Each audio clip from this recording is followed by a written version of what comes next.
Misty بلو یوونگ کا D N اے میل رنگ number 7858 اور اس کے ساتھ مسٹی بلو فشری کی ڈی این اے فیمیل ہے رنگ نمبر 919. دونوں برڈز کی عمر 5 سے 6 مہینے کے درمیان ہے. آپ کے پاس مسٹی بلو فشریز آئیں گے اور مسٹی بلو یوونگز بھی آئیں گے.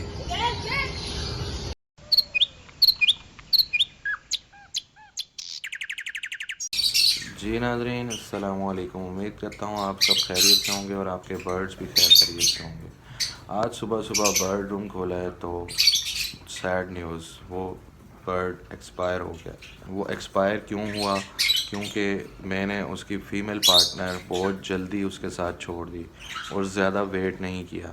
میں سمجھا وہ برڈ ریکور ہو چکا ہے، لیکن وہ ریکور ابھی پوری طرح نہیں ہوا تھا اور فیمیل برڈ نے اس کو مار کے اس کا برا حال کر دیا. میں وہ برڈ آپ کو دکھا نہیں سکتا کہ اس کا فیمیل نے کیا حال کیا، اور اس کا منہ نوچ دیا تھا اور بلڈ ہی بلڈ تھا اور اس کے سر کے سارے بال غائب تھے. تو یہ دیکھ کے تو آپ یقین نہیں کر سکتے کہ کتنا دکھ ہوا.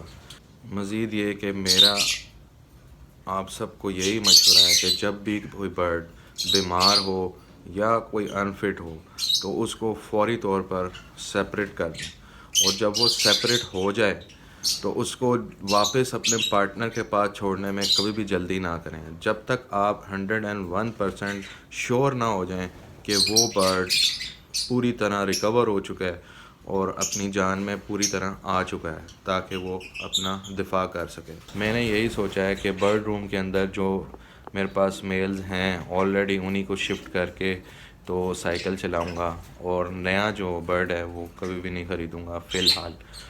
تو یہ ایک غلطی تھی اور ایک ایکسپیرینس بھی تھا، تو میں نے کہا آپ لوگوں کے ساتھ شیئر کروں کہ جتنے بھی نیو فینسیئر ہیں خدا را اس بات کا خیال رکھیں کہ جب بھی کوئی برڈ ڈھیلا یا بیمار ہو جائے تو اس کو دوسرے پارٹنر کے ساتھ سے سیپریٹ کر دیں، تاکہ وہ اپنی بیماری کا پیریڈ آرام سکون سے گزارے اور ریکوری کی طرف آئے.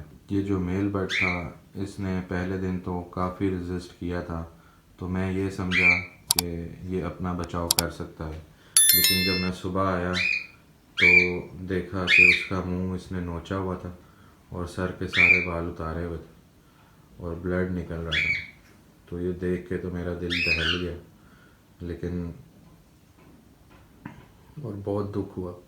میں آپ کو بتا نہیں سکتا، کیونکہ یہ لائک فیملی ممبرز ہی آپ کے ہو جاتے ہیں اور آپ سے ان کی اور ان سے آپ کی انسیت ہو جاتی ہے. اور جب کچھ ایسا ایونٹ ہوتا ہے تو بالکل آپ کا مورال ڈاؤن ہو جاتا ہے، اور یہی وہ ٹائم ہوتا ہے جب آپ نے حوصلے اور ہمت سے کام لینا ہوتا ہے. تو یہ ایک چھوٹی سی سیڈ نیوز تھی اور ایک اپڈیٹ تھی اور ایک ایکسپیرینس تھا جو میں آپ کے ساتھ شیئر کرنا چاہتا تھا.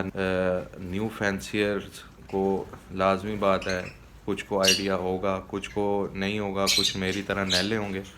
تو میرا بتانے کا مقصد یہ ہے کہ کبھی بھی اپنا جو بیمار برڈ ہے اور جو انفٹ ہے اس کو کبھی بھی دوسرے پارٹنر کے ساتھ کبھی بھی مت چھوڑیں جب تک آپ 101% یہ شیور نہ ہو جائیں کہ وہ ریکور ہو چکا ہے یا ہیلدی ہو گیا ہے. لیں جی، مجھے اجازت دیں. اپنا اور اپنے برڈز کا بہت سا خیال رکھیں، دعاؤں میں یاد رکھیں خصوصی طور پر، اور جزاک اللہ خیر. اللہ نگہبان.